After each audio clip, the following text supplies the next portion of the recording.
Let's go to the movies. Marana Parks and Recreation presents the free Movies in Marana series on scheduled Saturdays between April and October. Movies start at sundown. Food vendors will be on site. Don't forget to bring chairs and a blanket. Visit maranaaz.gov/movies for the complete schedule. Whether you're starting a business or looking to expand in Marana, our Town Development Services staff will walk you through the steps towards success. Learn about business licenses, development permits, business loans, local and state resources, and more. Let's get to work. For more information, visit maranaaz.gov/business development.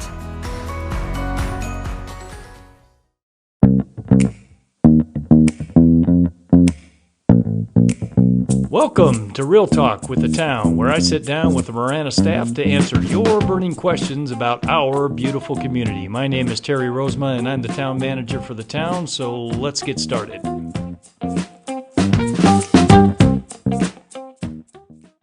Welcome, everybody, to another episode of Real Talk with the Town. My name is Terry, and I am your host, and today I have a couple of special guests who are going to talk with us a little bit about fiber, and not the kind that you put into your mouth to have a healthy digestive system, but the kind that you use to have healthy, fast-working, high-speed internet. And our resident expert and our technology services director, first time on the show, I do believe. Yep. Ricardo Carlos. Ricardo, welcome. And we also have Curt Woody from Economic Development. Ricardo, why don't you go ahead and say hello to our listeners and introduce yourselves real quick. All right. Hello, everybody. My name is Ricardo Carlos. I'm the Technology Services Director here for the town. Good afternoon. Curt Woody, Director of Economic Development and Tourism. And tourism. Had to throw in that tourism part there. Got to get that part in there. Got to get both, all of it. I mean, he does all of it. Economic development and tourism. That's high-speed tourism today. High-speed tourism. Very good. Well, so we got a question here that's kind of prompted this show. This is not one that has come up before, but it does deal with this important issue of the fiber network and what it's going to look like for us here in the town of Marana. So I'm going to read this quote from this person who prompted this show, and then we'll get into things. Said, I've been listening to your podcast, so that's good. Thank you, listener, for listening to the podcast. And it's been great to hear what is coming soon. But my question is, are there any updates on future development on fiber network technology? Technology is innovating really fast, and I'm surprised we're still in the cable era. All right, so that's kind of the mindset, the question on this person's mind. Maybe it's on the minds of other people in our community, and so that's what we're going to kind of tackle. But before we get to that, I don't know if you guys have noticed this or not. You probably haven't noticed it at all, but it's hot outside. A bit. Hot, yeah. Like 108, 110, something like that. Tell me, Ricardo, what are you doing to stay cool during this time? Go to the movie theater, take my son. That's what we did yesterday. So yeah, what'd you see? We went to go see The Flash. He's a big comic book fan. Oh, yeah, I am too, man. I haven't seen it. So how was it? It was funny. Yeah? Yeah. Saw Guardians of the Galaxy 3 recently. That was good. Saw that one a couple weeks ago. Yeah, enjoyed that one. So movie theaters, nice and cool. Get some entertainment. I like it. Curt Woody. Well, either stay inside or run down to the splash pad and run around with the 2-year-olds, but that's about all. Well, I yesterday spent just time in the pool. In the water is nice and cool. But man, outside the water or outside at all, pretty hot, pretty tough stuff. So speaking of hot, fiber network. Oh. So explain a little bit the difference. So this person is talking about a fiber network versus a cable network. So Ricardo, so if you could go ahead and kind of explain for our listeners the difference between the two. Yeah, I'd be happy to. So as our listener had mentioned, many of the service providers here and in various parts of the state and the country as well, most of them you're familiar with. It could be a cable TV network provider. That also provides high-speed internet. So that's where a lot of the discussion comes around is the cable area, right? The coaxial cable connections you see on your set-top box at home. You also have the phone network providers as well. So those are also DSL or some type of high-speed internet that they had also provided. And those have been around for quite some time. The majority of the services provided are through those types of technologies. And fiber network is something that is fairly recent. You might have heard some big name companies like Google, Verizon. They offer fiber network services. And when you say, Ricardo, and I'm sorry to interrupt you, but when you say fairly recent, what does fairly recent mean? I'd say the 5 last years, decade. 7 years, last decade. The last decade is when you started to see a lot broader adoption. Prior to that, they were in very select markets. That's where they started to roll this out. Limited. Even Google had gone into this space because they were trying to expand some of the services that they had as well. So in different parts of the country, you'll see that Google does provide fiber internet service. So now I have something called dial-up internet. Is that antiquated? Just a bit. That's a little bit going into the Wayback Machine, but yeah, just the Wayback Machine. Yeah, so I need to update. Yeah, even the cable, I'd get a better result. Yeah, that's right. We probably should check your PC too. I'm hoping you're still not running Windows 98 or something like that. Terry, can you imitate the sound of that dial-up? I wish I could. I might have a job in Hollywood or something doing impersonations and stuff. But okay, so dial-up no good, cable going the way of the dinosaur, and the new thing is fiber. Yes. And so talk a little bit more about that. I kind of interrupted your thought on that. No, totally fine. So fiber, I would say the biggest thing for people to understand is that it's very fast. Fiber internet networks, they use these fiber cables that has strands of glass, really. And they're very fine, very delicate. But the reason that they are so effective is that it actually utilizes light to be able to transmit information back and forth. Super fast. Correct. So think about the speed of light, right? Everybody talks about that being faster than the speed of sound. Well, the speed of light. You just saw a flash. That's right. So even faster than that. Yeah. So, you could set We're up. tying this whole thing together right now. You see, this is all planned out, scripted. Now it's a beautiful thing right there. That's good. Yeah. So that's the biggest benefit is that fiber networks utilize light in order to reach speeds that are much faster than what you would see with phone lines, with cable lines as well. And so you'll see many times you might hear about this gigabit internet speed, right? Some of our vendors, our service providers advertise that quite a bit. Those are the speeds that fiber networks reach very often.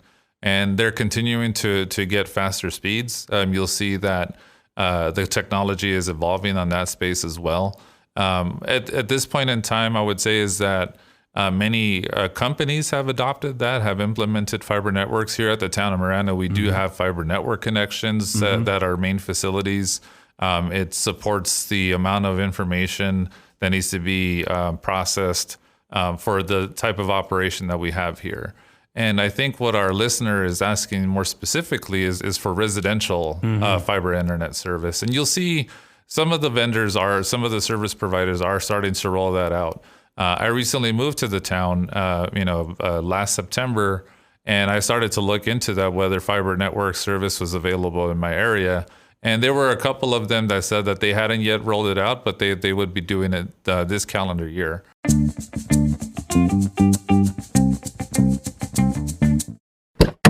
People lose their valuables every day simply because they forget to lock their car doors. Don't be another statistic. Remove all your belongings anytime you leave your car, including valuables and weapons. This is a message from the Marana Police Department, reminding all residents to lock it or lose it.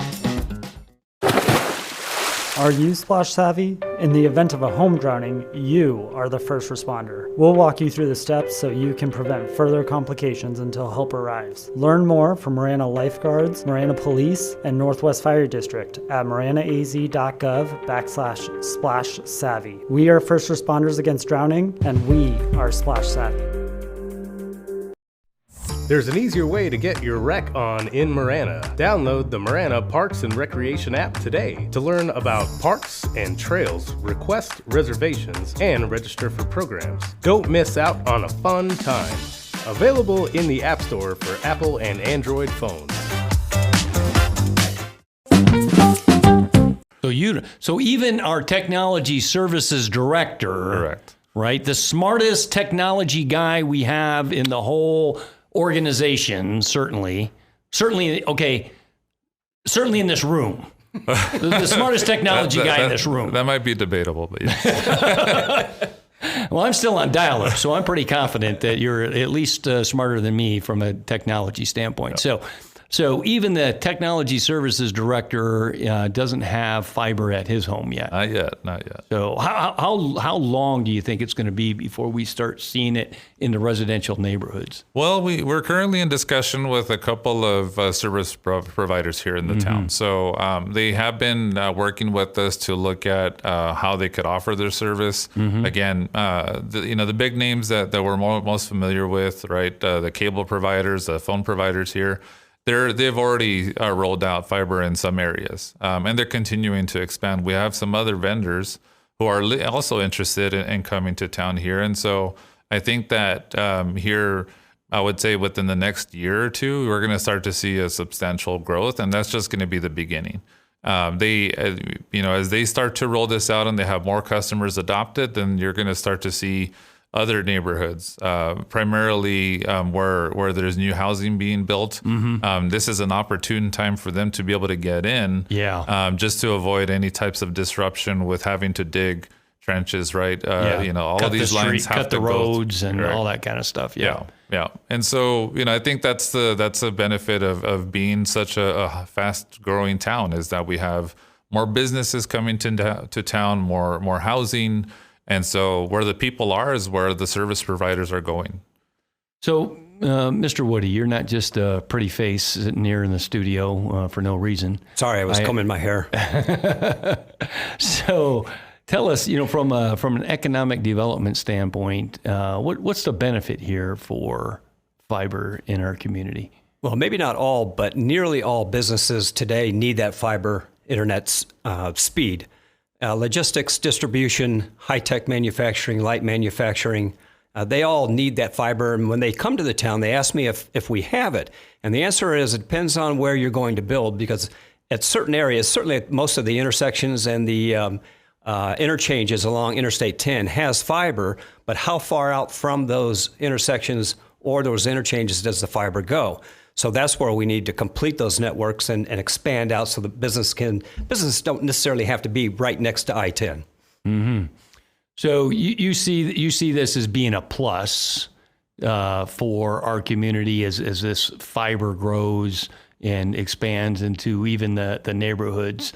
You would see it as a benefit for our community. Oh, we could actually lose proposals based on that one item alone. If we did not if we didn't not have fiber in that area that a business wants to locate, they'll go somewhere else. No kidding. So let me ask you this. Is there anything, because, being the economic development guy, being the technology services guy, I got to imagine if there's people coming to the town, talking to the town, they're talking to the two of you guys. So you said we got, and we probably can't and shouldn't use names, but what's kind of, where does some of that stand with the companies or company that may be talking to us about doing a project here in Marana? And I'll start with Ricardo here. Well, I think that some of the companies are taking a look at some of the recent news that has come up. So not just companies, but governments are getting involved as well. Just this past month, the federal government has announced the infrastructure funding for high-speed internet. So they're really going through expanding the accessibility in some of the areas that don't have much service in present day. And Pima County did actually receive a $30 million grant as part of that program. Yeah, and they just did a big press conference on that, a couple of weeks ago, I think it was. Yeah. And so we're starting to hear from some of the companies that are interested in that piece of it. With the connections to companies and to residencies, that's the last mile.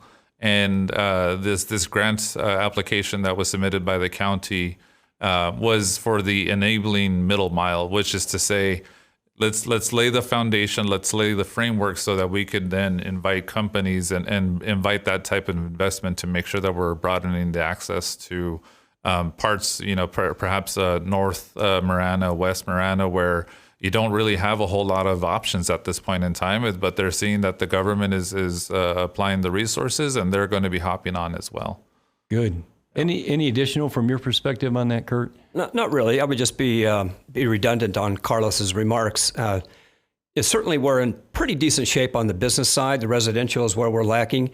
You get outside of the MSA areas, the rural is really, MSA meaning? Metropolitan Statistical Area. So we are part of the Tucson MSA. Okay. You get outside the MSAs and the rural areas are really lacking on any type of fiber internet. All right. Well, there you have it, listener who was concerned about fiber and when it's coming to our town.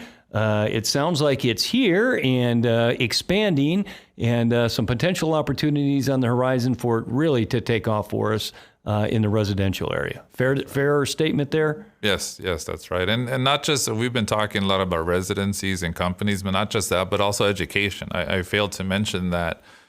Think about it, the rise of Zoom, in the last few years, right? Huge. I think that education Does Zoom work on dial-up? Maybe not for video. Audio, you might be lucky. That could explain why I'm having difficulty with my Zoom from home. Let's catch up after the podcast. Okay, all right. We'll work on that. But yeah, education definitely will benefit from this as well. So I think this is a great time. We're going to see this expanding quite a bit. Very good. All right. So anything in closing from either Mr. Woody, from the Director of Economic Development and Tourism? So Terry, how do you stay cool in this heat? I float around in my pool. Okay. Yeah, with a cold beverage in my hand. There you go. I won't tell you what the cold beverage is. It depends on the day and time of day. Craft, I'm sure. Yeah, probably. Ricardo, anything in closing you want to add? I think that, listener, this is a great question. Really do invite any types of questions related to that type of topic. I think everyone's going to be excited to see fiber coming to town. Excellent.